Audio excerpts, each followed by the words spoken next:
Oh, I've done it. Kia ora, koutou katoa. My name's Danielle, and welcome to our live chat kōrero today on toilet learning. I'm here with Rebecca, and we're just going to go and introduce ourselves. So I'm Danielle. I'm a registered nurse and Plunket nurse here on Plunket Line, and I have been with Plunket in the community as well for a few years also. Um, we are having today's kōrero on toilet learning, and we're so great to have you on board with us. And I'm here with my colleague Rebecca, who will introduce herself as well. I have two tamariki, a 3.5-year-old who is not interested in the toilet at all, so that's very relevant, and a 9-month-old daughter too. And I'm going to hand it over to Rebecca now, who is going to introduce herself. Kia ora koutou katoa. My name is Rebecca. I am a mother of 2 adult children, and I have 4 grandchildren from ages 12 through to 18. And I've worked with Plunket Line for a number of years, and with Plunket for a number of years, and Plunket Line over the last 10 years. So it's great to be here today with my colleague Danielle to talk about toilet training. Amazing. You'll come with such a kitty of knowledge, Rebecca. So let's get into it. We are going to cover a few topics today over the toilet learning discussion.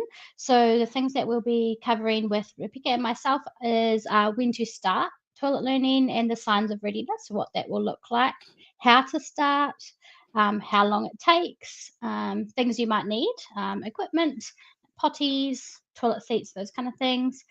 Dealing with setbacks of toilet learning, which can be super common, nighttime training, how to manage going out while toilet learning, and ways to manage that. And if there's any issues with toileting that crop up along your toilet learning journey, some tips and tricks and some resources that are available as well online too that you can tap into. And as a reminder of today's toilet learning kōrero, we have a giveaway. So we've got 2 jumbo packs of nappies, pants, and 80 wipes packs. So they will be given away across this chat. Just ask us a question to get in the draw. But even if we aren't able to get to your question, it still means that you're in the draw. So don't feel like you'll miss out if we don't answer your question. But if you just type a question in the chat, you'll automatically go on the draw to win that prize pack. So we'll get started. And first of all, we'll have a chat with Rebecca and we'll look into when tamariki are ready to start toilet training. The main key is that toilet training can be successful when a child is showing some signs of readiness for toileting. So that means that they have to have that physical development where they're able to hold on and let go. They've also got to be emotionally aware and be able to cooperate with the parents' instructions of toileting. It's also about setting the right atmosphere and environment for a child. So having your equipment, which we're going to talk about, what do you need when you start toileting, available, having the right type of clothing that's going to be easily removed, but with the child's help being able to pull up their pants as well. So we know that there can be a lot of pressures with toileting and toilet training once it does start. So it's just being able to create that conducive environment to begin toileting, and especially at the child's developmental and emotional readiness for toileting. Yeah, that's so true. Hey, I think that there's, like you say, with anything, a lot of societal pressure around it, but sometimes there's like that connection that needs to physically happen first as well. And like you say, Rebecca, Yes, it's awesome, like making that environment really welcoming and exciting for tamariki as well, I too. think I think the other point, Daniel, sorry to interrupt, is that No. recognizing for parents that each child's um, development for toilet training is going to progress at different rates. So Mm, some children may start around that 18-month period or even sooner, and others may not achieve toilet training until 3 to 5 years of age. So it's variable as in how soon a child can become toilet trained and dry over a period of a few days. So true, so true. And like you say, yeah, the age range can be so varied as well. I know from firsthand, like with my son, he's 3.5 and he just has no interest in using the toilet whatsoever. And it's like kind of that whole thing if you're trying to fight uphill battle, but when they're not ready, they're not ready. It can Mm. be really tricky as well, for sure. Is there anything that would be kind of good signs for when to start toilet training with your tamariki? So the child may start to indicate or be aware of a wet nappy. They Mm, may remove their nappy. Um, if the child has the language skills to be able to say that their nappy is wet, that can also be another indication. It can be that a child may take some interest in observing what's going on in the toilet. For example, the role modelling that may occur with adults and mm, mm. parents or other siblings. So they're taking an interest in what's going on around them. It may be that they vocalise that their nappy is wet, or that they may use the word potty if that's already been introduced as well.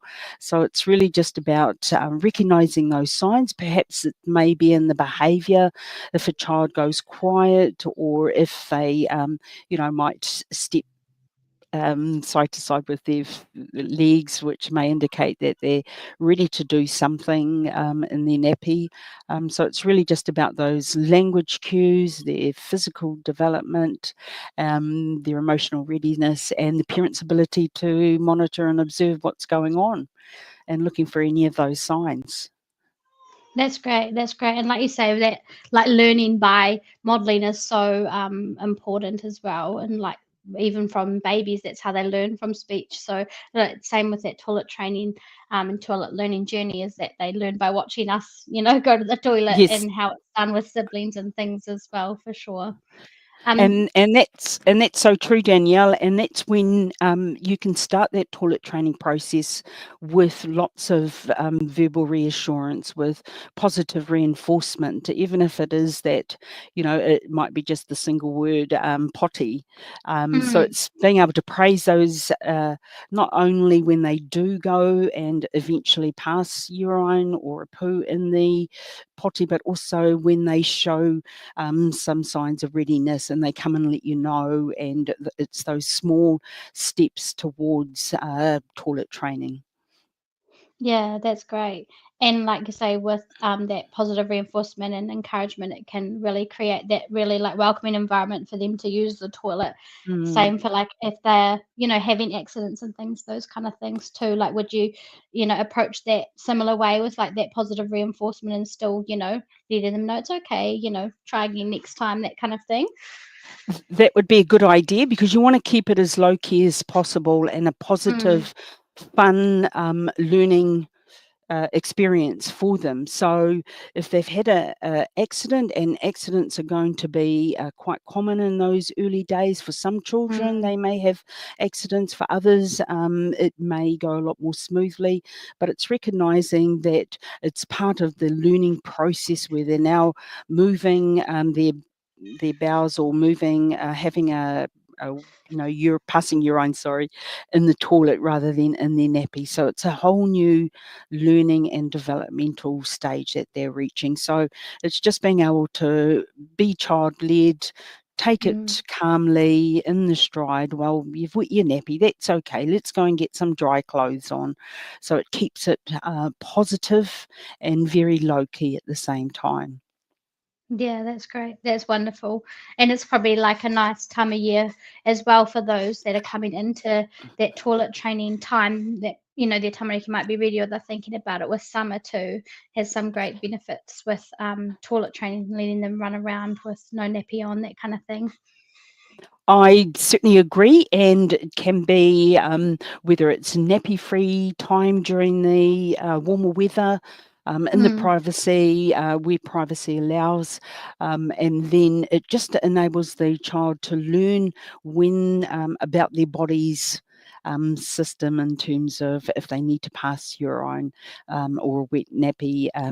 Pass urine, but otherwise it's still about utilising the warmer weather that's coming in the summer period, and having a focused attention on toilet training with your child. So it might mean Mm, spending a long weekend during the holiday period where a parent can monitor those signs mm, of readiness, be able to prompt their child to go to the toilet so that there's those gentle reminders, but without any pressure or stress, because we want it to be a pleasant and learning fun experience as well. But being able to wear have no nappies at home, or wearing the big child pants. So having underpants that they can wear as well at other times can be really helpful and make it easier as part of the process for toilet training. so true. Oh, that's wonderful. And like good time with, like you say, having time off over the holidays and things for parents and caregivers. And good like stocking stuffers, toilets. Well, a toilet, a To- potty could be yeah, a good stocking toilet stuffer, but seats and yeah, undies in the stocking stuffer, a great idea as well. So that's always, yeah, nice time of year too to do that all. Is there any kind of length of time that you'd say it would take to toilet train? taking into account that each child's very different in their Mm, developmental stages, their milestones, and each child's temperament's going to be very different. And so there true. can be lots of fears around toileting for the early stages of toilet training. It's not a familiar environment that children visit, during their day. There can be lots of sounds, the flushing. Mm, mm, It's maybe it could be the smells. It can be also the size of the toilet, so it's a lot larger for an infant, and that's where you start to introduce your equipment that you might need for toileting. So, as you've mentioned, a toilet seat or a potty that's an appropriate size for the child. It might be a stool in which they can stand on to be able to reach the toilet, but that would be with parent supervision as well, because we want to avoid any falls mm, at all. And it's just being able to praise and give positive reinforcement every time they might visit the toilet, the big toilet. But starting with a potty is probably a good stage. And again, the variation of age groups in which children toilet train can be within a few weeks, or it can be a lot longer within that first year after starting. So, take it easy, take it at the mm. child's level and readiness, so that it's again a fun experience for both parent and child.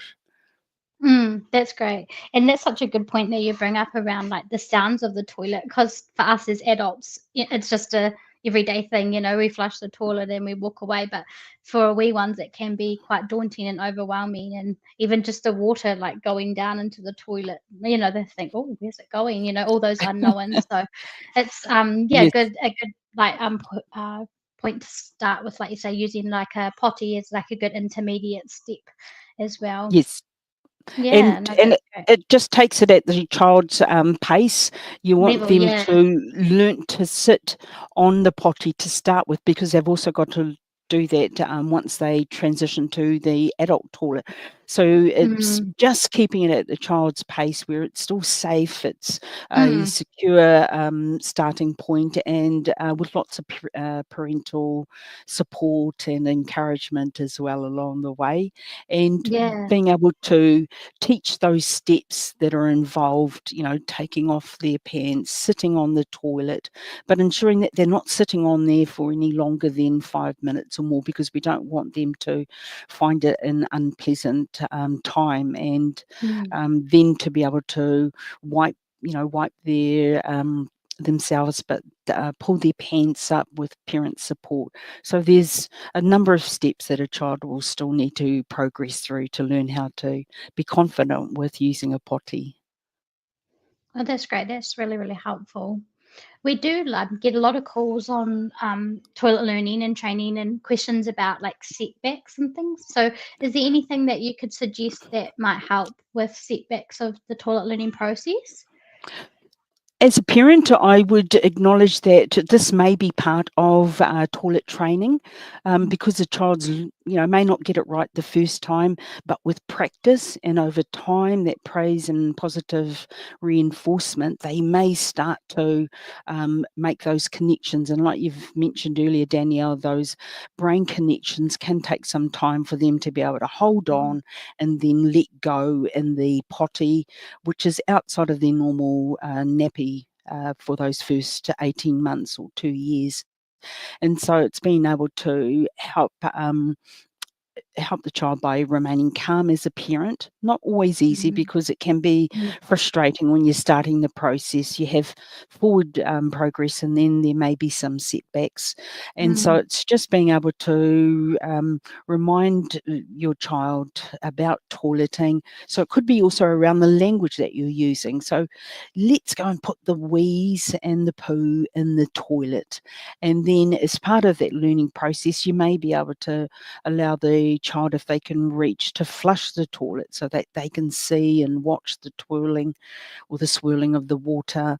You can talk about having their own toilet paper. So you might just mm. label it as a creative way of, encouraging them. And then as you put the pieces of paper in the toilet, you can talk about how the um, wheeze and poos are going to go away with the toilet paper. So it's just making it fun, looking at creative ways to help with those setbacks. Another way of approaching setbacks or resistance to a child wanting to sit on the toilet might be that you could have a book ready Okay. that can be part of the toileting process, or you could try encouraging the child, if they're able to physically blow up a balloon while they're on the toilet, because that's Mm. going to help use those similar muscles that they'll need for letting go, as well as just making it fun for them. Yeah. Oh, that's wonderful. I think that's things that that we don't usually think of when it comes to toilet training. Like you say, introducing tools to help, like blowing a balloon and things to help their body Yes, relax, and like blowing bubbles. Or having a book, making a little, yes. guess can make a little fun kitty in the toilet of all sorts of different things. Make it Yes. inviting. Yeah, and I So guess like another. oh no, you Mhm. go. Sorry to No, pick you go. it. You go. I was saying as well, with tamariki too, they can get so busy and distracted, as with forgetting to go to the toilet, and Toileting. sometimes like those reminders as well, like making a fun alarm sound, or you know, um, reminders to encourage them to use the toilet, playing a song that they like or something like that to say, oh, it's toilet Yes. time, that kind of thing could help a wee bit as well if they're having So the setbacks with accidents. Yeah. yeah, those are great ideas for making those positive connections with toileting. Mm, And mm. another option could be to create their own storybook. So whether or not taking photos of the Mm, child throughout the process, so maybe if they're sitting on the toilet, or if they're so any part of that whole toileting process can be, photographed, but keeping a child's body private. And it just provides a storybook for sharing with the child at other times, outside of the toilet. So mm. it just encourages them, they can see what's going on as well, and just helps reinforce their knowledge around toileting as well. Oh, that's a wonderful idea. Yeah, that makes it exciting. They can show whānau like, "Oh, look me, Yes. this is what I've done on the toilet," and yeah, share that journey. That's really cool. Well, that's wonderful. What about nighttime training? Is there any kind of advice around that? Obviously, nighttime, can come a bit later as well because there's that, yeah, like we talked about before, that brain and body connection. But obviously, at night they're asleep, so they're not as aware of that physiological side of it with nighttime training. Is there anything that you have for any advice around nighttime training, Rebecca? Okay, as you've identified, Danielle, nighttime training can take a little bit longer compared to the daytime training. And part Mm, of that is because the child's bladder needs to be able to maintain or retain the urine that's produced overnight. And sometimes once a child is asleep, the bladder may relax, and so you can have some accidents as well. But it's Mm, also, again, taking it in the child's, being child-led and taking it in your stride, so that there's no pressure about being dry. And you'd like to see that the child is dry over consecutive nights before you'd stop using nappies. But mm, again, each child's very different about their nighttime dryness or training. So expect that it may take a little bit longer with night times. And part of that process may be that you start with having any sheet protectors that just make the process much easier for changing if there are accidents. Keep mm, giving regular fluids, because when the bladder's full, then that places an urge on the body to release the urine. So it just means that a child has the opportunity to respond to those urges during the day. Some mm, parents might restrict or limit the fluids an hour before bedtime, but otherwise, it's a situation where you want the fluids, encourage the fluids during the day, and also regular toileting before bedtime. So, having those regular trips to or using the potty in the morning after waking, before lunch, um, a half an hour before bed, or even prior to placing your child into bed. So it just gives those opportunities for being able to go to the toilet as well. Yeah, that's really good. And like you say, I think sometimes we think, oh, we should not give them water or any fluids to, therefore they don't need to go to the toilet, but actually it can cause the opposite. So that's really handy to know. Thank you so much. And there is literature out there, in terms of, do you wake a child or don't you wake a child? And Mm, like you've mentioned, Danielle, it's that brain and body connection, that the brain responds to the body's urge.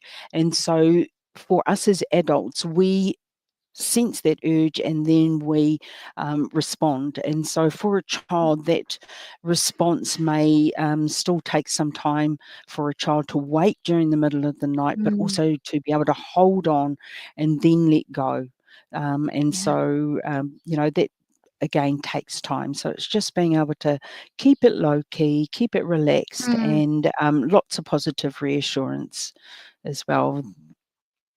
That's wonderful. Yeah, like you say, it can sometimes it's like how long's a piece of string, but like you say, with every Yes, tamariki, it's so different. And I guess nighttime training can take a lot longer, sometimes up until those school ages as well. So yes, that's comforting yes. to know that, it can take a lot longer and it's not necessarily a milestone that they have to reach before attending, school or kura. So that's great.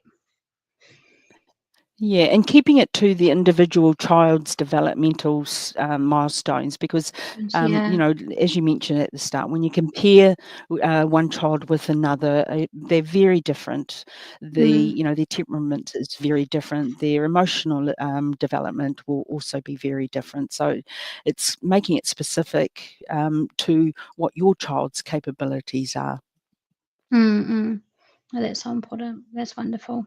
Is there anything that you would have any advice on around, like, when you're in the process of toilet learning and whānau and tamariki are out and about, what they can do to kinda, have some tools in their toolbox, so if there's accidents or things when they are out, what they can do to help those, minimize those? That's certainly a good time and a good question, because you want to be prepared wherever you go with your child. Mm, You still want the toileting experience to be fun and to be exciting. And so it's being aware of your locality, where there may be some toilets if it's a familiar place that you're visiting.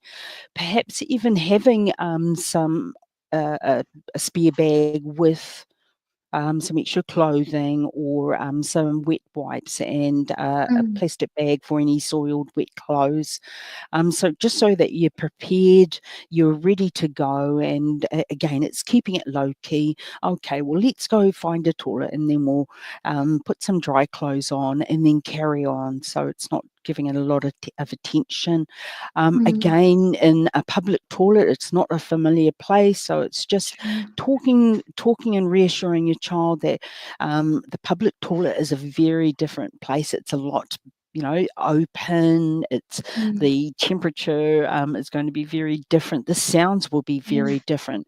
There'll be other people that may be in the toilet as well, and being able to wash your hands is going to be a lot different. The hand basins may be a lot higher. So all of that may just help allay any fears around going into a strange Mm, place in the community, and also planning toilet breaks before leaving home, as that last stop before, and just checking to see if your child does want to go to the toilet mm, before leaving.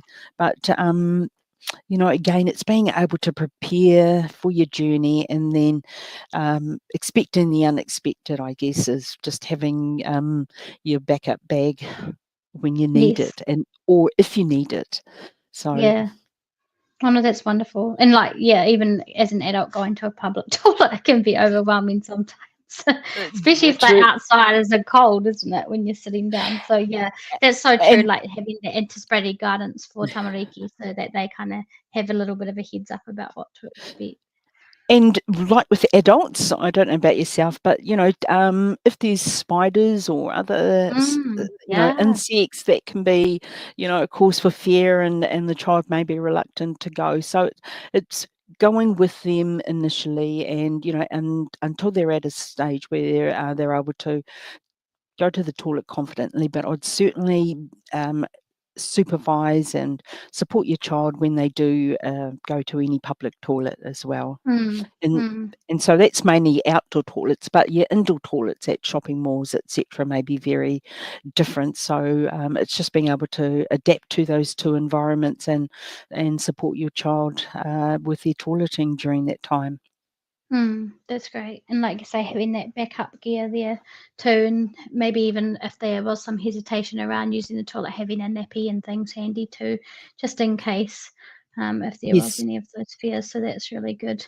I saw a post the other day around car seats and toilet training, using the right kind of things if they traveling in the car for a long distance and if there wasn't a toilet available, and which I didn't realize either, like having through the different branded car seats, you can buy liners for the car seat that are safety Ah, approved. very good. Yeah, so I was like, "Oh, interesting," because I was like, I guess, like, yeah, you like, so safety-wise, like, using a towel and things probably isn't ideal because then it compromises the safety of the car The seat, safety. which yeah, like, same thing, Mm, an idea of padded jackets. I was like, "Oh, that's quite good." They can get them from farmers and things as well, which is, quite readily available, and then if you depending on your ex car seat, you can Google different brands, of your car seat, and they have like the liners that they fit in with the, seat belt, car seat. buckle and things. Mm. Yeah. So I was like, "Oh, that's good. That's Handy to that's know." that's a great resource for parents to know about, Mm, and mm. to have, and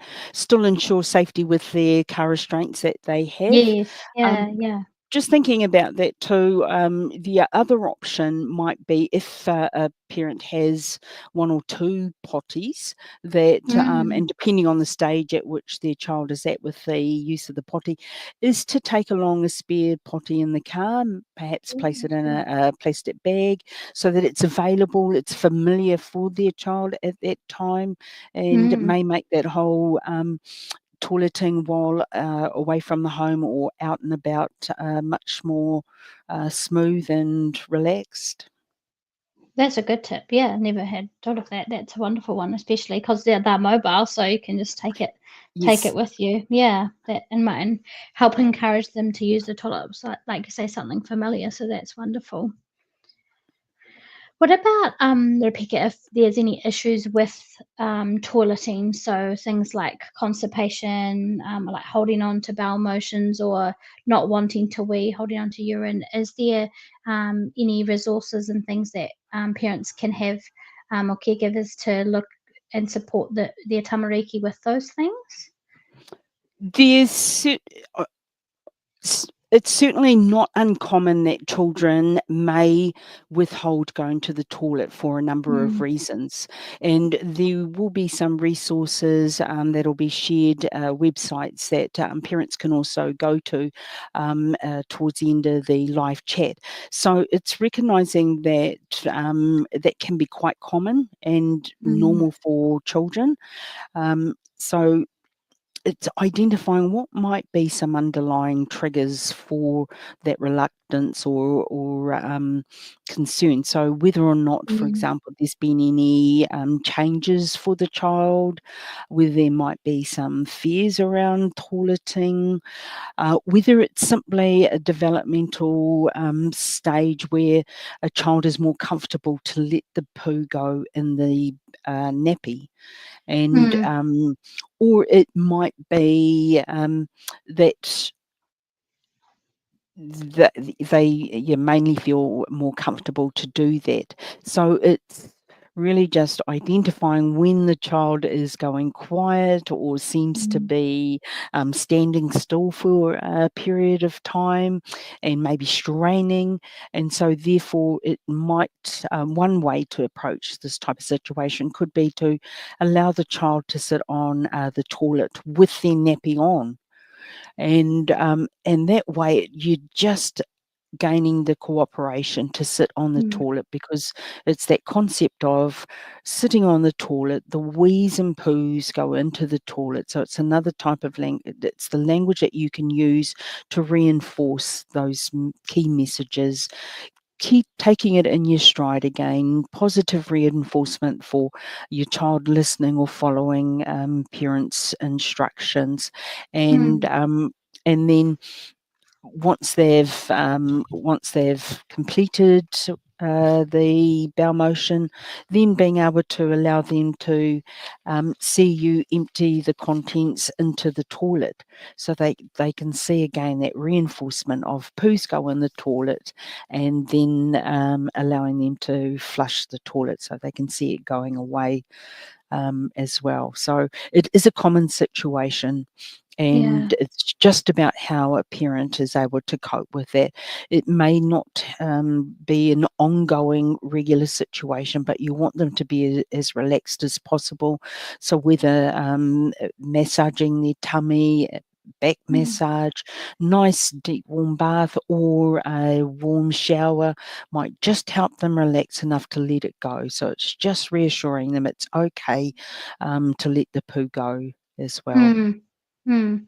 No, that's really good having that visual process and, that discussion and korero around the process of what's happening. Because, like you say, it's not uncommon for, Mm, children to, like, withhold as well, and like you say, there's yes, some, resources at the end of the chat, and, parents, caregivers can always call Plunket Line, as well for any advice and support around any, toileting, learning questions, but cons especially of constipation or holding on, that kind of thing yes. as well. We're always available 24/7. And the key with possible constipation is that if a parent has any concerns that the child is in any pain or discomfort, or this has been Mm, a situation occurring, for longer than 24 hours or more, then I would certainly recommend to see a doctor for yeah. further assessment and advice. So there are some options of a stool softener if it's necessary, to help in those initial stages of being able to pass the Mm, bowel motion. But do see a doctor if there's any other health concerns that a parent has. no, that's a good one for sure. Yeah, and like you say, it's sometimes with any like toileting concerns or questions, especially with holding it, sometimes cannot just, it's not always a behavioural thing. It can be that No. deep physiological process that there may be something else going on. So, for sure, like you say, seeking some professional advice around that is definitely recommended. Was there Mm. any extra advice or tips, lastly, that we can chat over that we might not have touched on already, Rebecca? Okay, so I think we've highlighted the importance of being child-led, Mm, and when they show signs of readiness, um, positive reinforcement. So that can be both in actions, how the parent responds, but also in the language that they're using. So using star charts or sticker charts. So that can be another motivation for a child, where they can visually see their progress. And with mm, those charts, you want the child to be successful, whether they are coming to tell you or if they've had a little accident, that's okay. It's looking for the positive in that situation mm, so that the child feels that um, being they are positively acknowledged as well. Okay. There's also that difference, and literature would also talk about differences between girls and boys.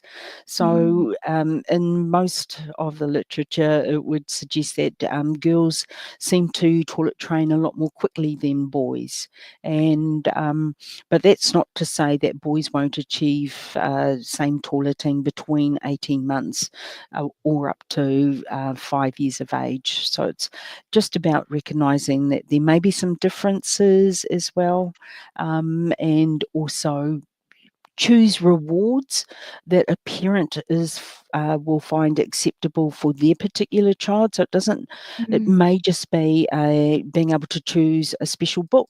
It might be a special trip to the library, or it may be able that the child plays with a special toy mm, as well. So it's finding acceptable rewards, and also talking with the early childhood education services that a child might mm, attend, so that you've got that consistent parenting approach with toileting, mm, and whatever the parent's doing at home may be reinforced also at the early childhood centre. So if it's about wearing specific underpants for a child, then that can be something that could be discussed with staff, mm, um, and whether or not something like a reward where you might have a bag of goodies that a child can choose from, and it may be the contents can be from the dollar shop, so it's not expensive, but again, it's just another method of reward, just depending on what suits the parenting family situation.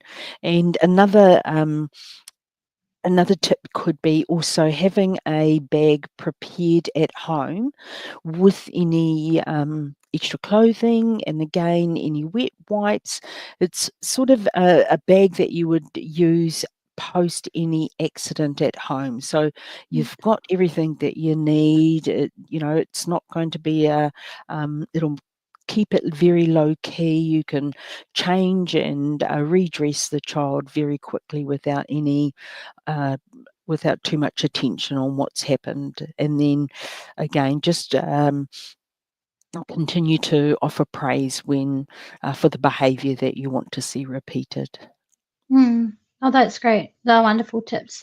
I like how you say, like reinforce any, like this sticker chart, for example, even if they tell you that they're going to the toilet, really encouraging that positive reinforcement. And like you brought up as well, the importance of chatting to your tamariki's early childhood provider if they're involved in the toilet learning process too. So that's wonderful. I think it's also recognising that children will progress through different steps or stages of the toileting Mm, process. And so at first, they may not be aware of what's happened in their nappy or of what they've done. yes. Secondly, they may be aware of just having done something. And then thirdly, they may be aware of doing something right now, but that urgency means they might have an accident. Mm, And fourthly, they can come and tell you before they go. Also, that they may be able to tell you in advance that they need to go. So that's where they're able to hold on a little bit longer as well.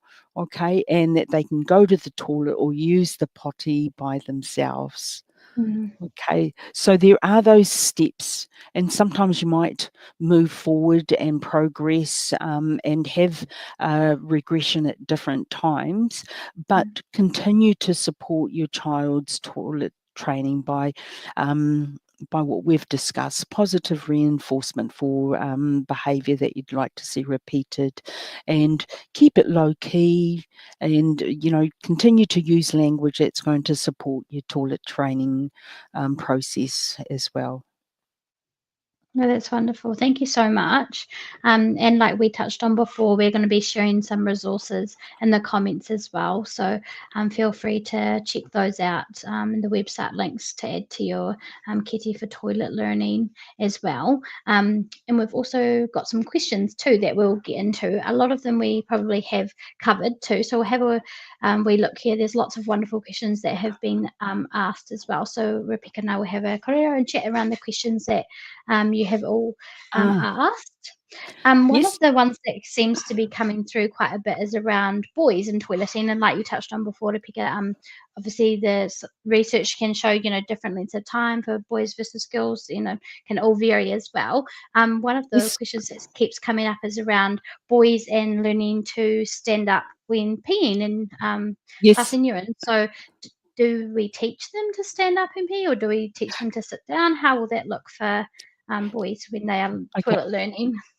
Some of the literature or information I've read online would suggest to encourage the boys to sit first of all, because there can be some confusion around going to the toilet for a poo, Mm, or standing to pee. And so once they're able to sit and then uh, urinate that way, then you can start to teach them to stand and in their normal position. So mm, it's really about, and when we think about the timing, you know, mm, sit, and because eh, often a child and adult will urinate and poo shortly after. So therefore, mm, that timing from standing to wee and then sitting to poo, mm, maybe only a split second. So you want them to be mm. successful, and the idea is being able to still urinate by sitting first of all and then standing. So Okay. this is going to also be very individual to each family Mm, and what the family beliefs are around that.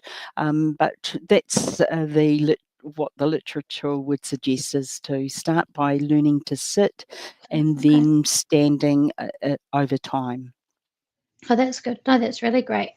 That's wonderful. What about signs like when someone has asked, Jacinta has asked here that they know that their child is pooing. So sometimes, children will like hide in a corner or start Yes. like grunting and passing their poo, but they may not realize that that's what they're doing, that they're pooing. So Jacinta's asking, is there any ways that she could help communicate to her toddler those feelings and thought processes about what her daughter is doing?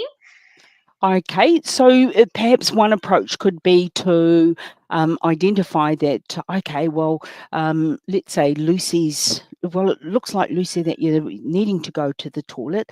Come with mummy, and mummy will help you on the toilet.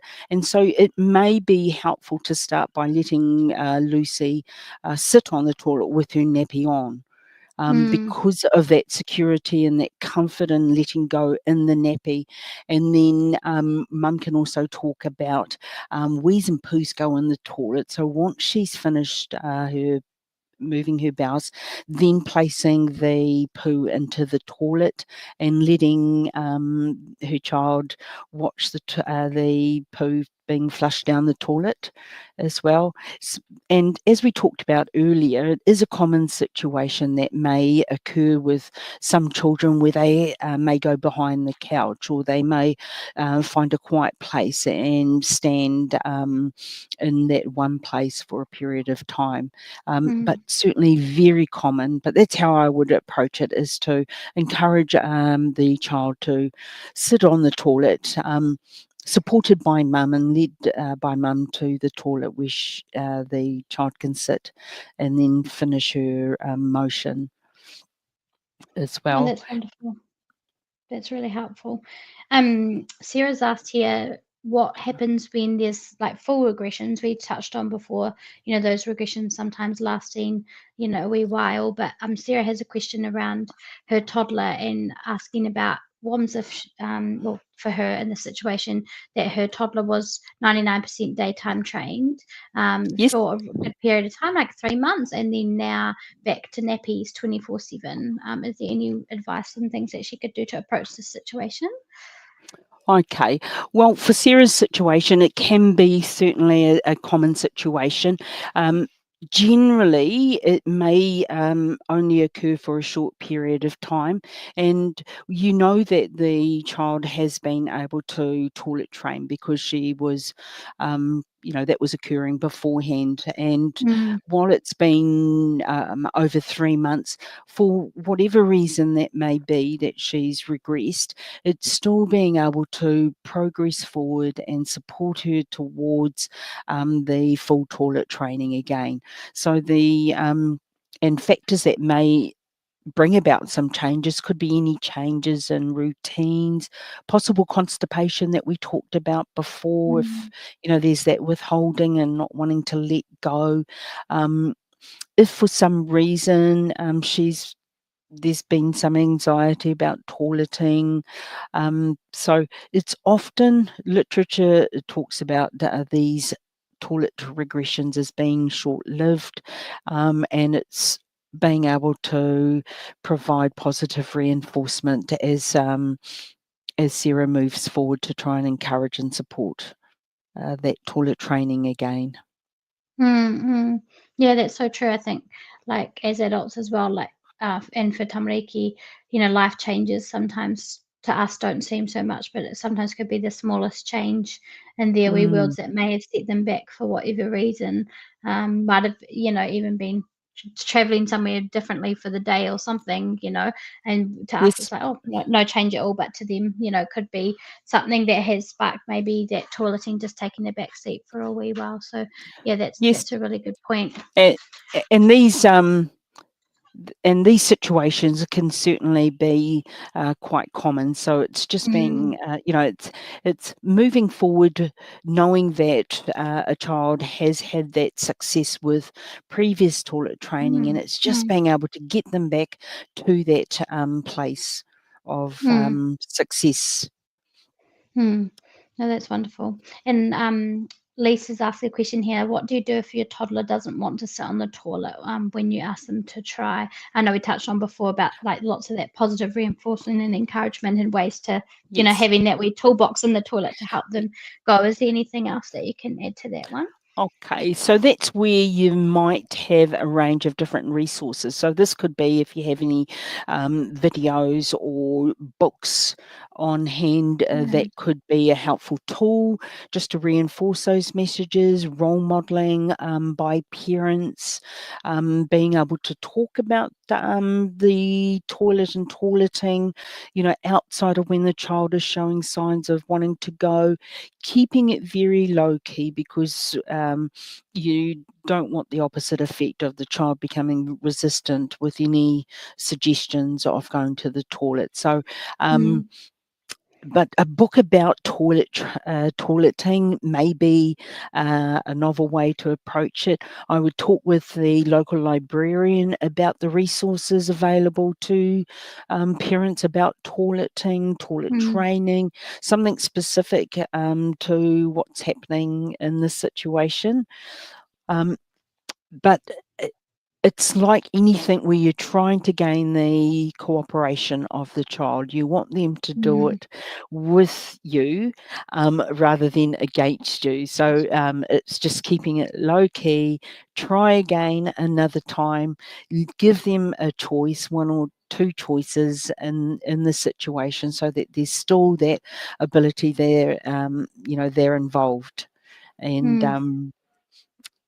yeah. So just keeping it very low key and positive again. That's wonderful.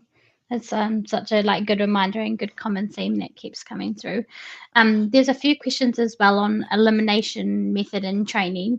And Alina's asked here that she started quite early with her wee one around 3.5 months old, and around 9 months was using the toilet quite a lot with those prompts and things like that. And she's saying that her wee one's quite independent now. And like we touched on before, they get busy and they kind of forget to use the toilet.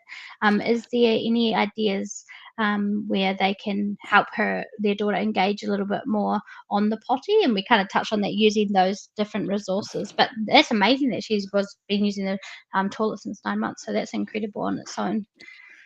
There is. I mean, Mm, it's generally we recognise that a child may be ready between 18 months and 2 years.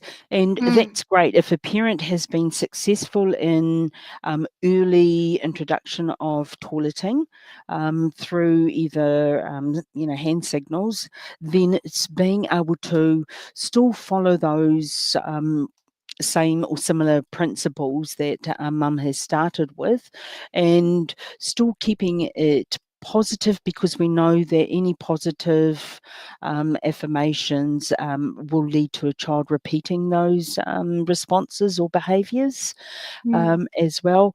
Keep up with regular fluids and solids intake that the child may be on at the moment, or infant, so that that's going to help with the process of elimination as well. Okay, it's certainly a interesting situation. And so whatever success she's having at the moment, I think, congratulations on what she's doing. that's so good. Yeah, good reminder. That's wonderful. Is Elizabeth asked here, is summer the best time to start with toilet learning? Definitely. And the reason why is you've got a lot more warmer days. The weather is dry. You can, Mm, a child can either be without a nappy, so they can have that nappy-free time during the day in the privacy of the home, and then being able to regularly remind them for toileting visits to either the potty or to the adult toilet, and but certainly. Best time, and then it can enable focus attention, but also parents may be on holiday as well, so mm. there's that devoted time and focus to encourage and support toilet training. For sure, yeah, a great time. Lots of different reasons. That's wonderful. Kat has asked here that she's had a lot of people advising that she should do the 3 days without nappies approach rather than gradual training. Is there any kind of suggestions around that?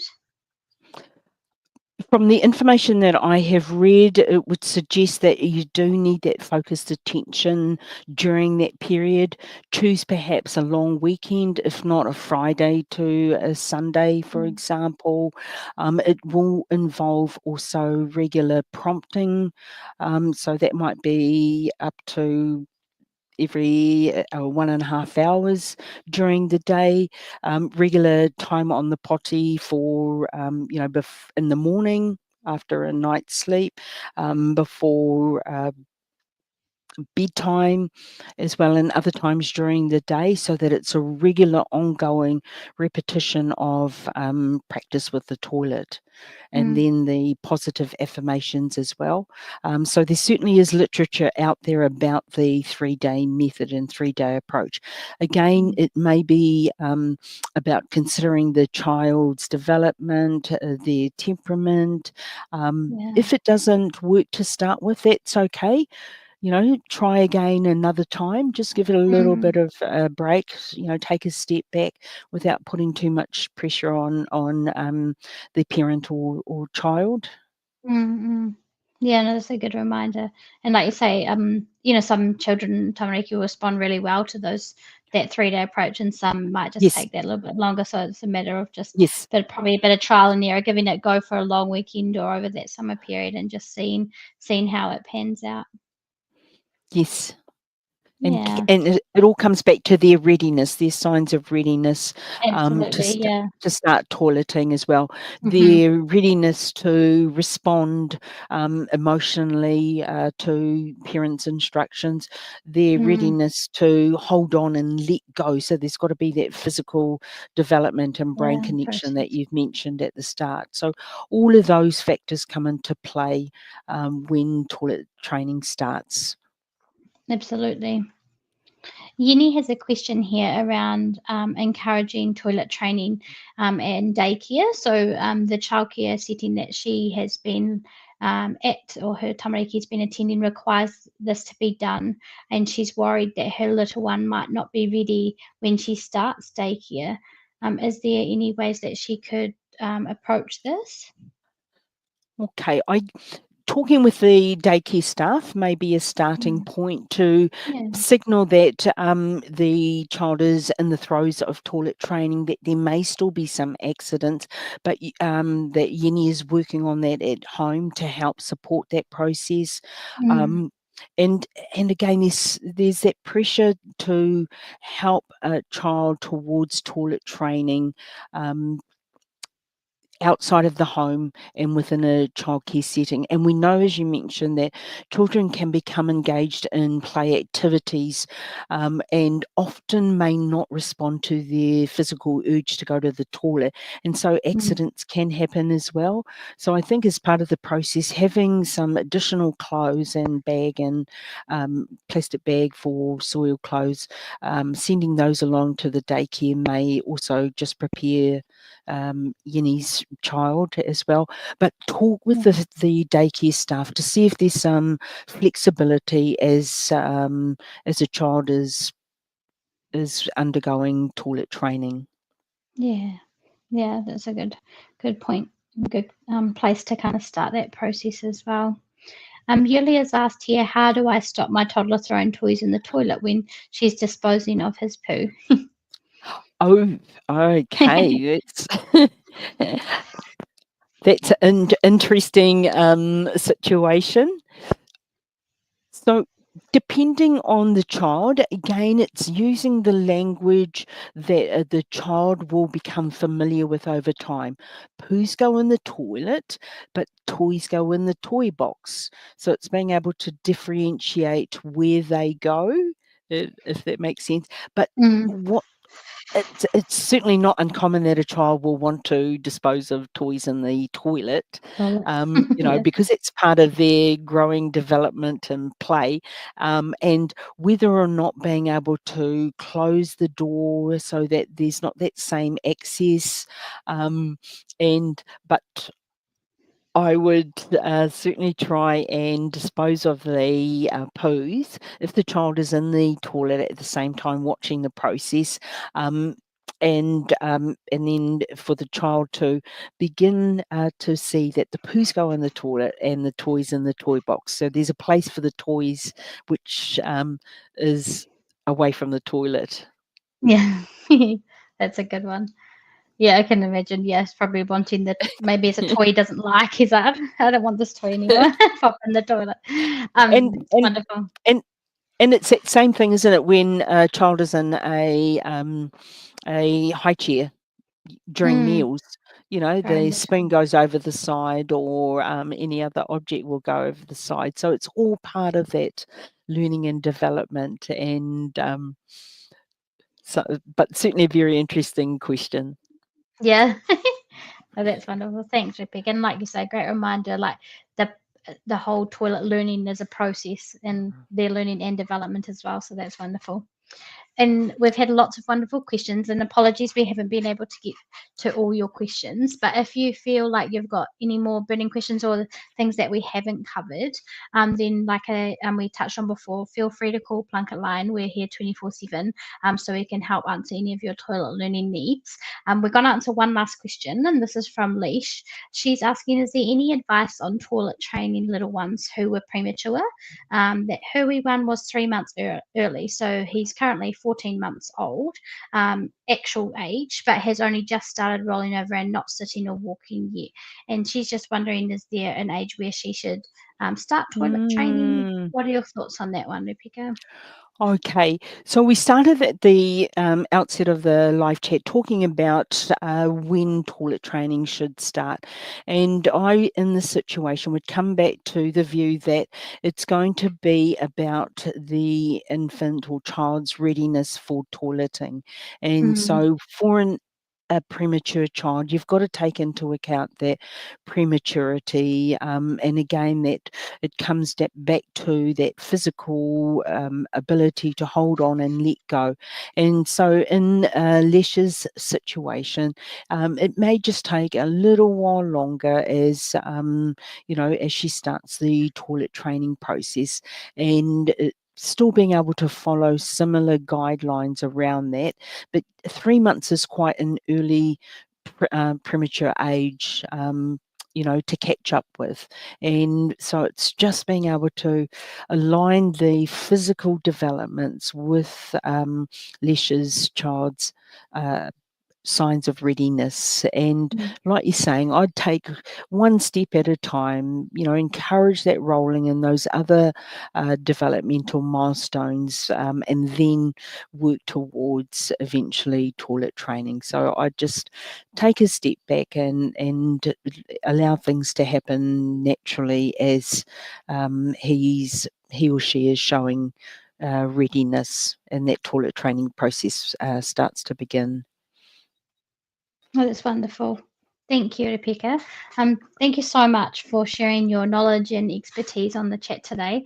And thank you so much, everyone, for commenting and watching as well.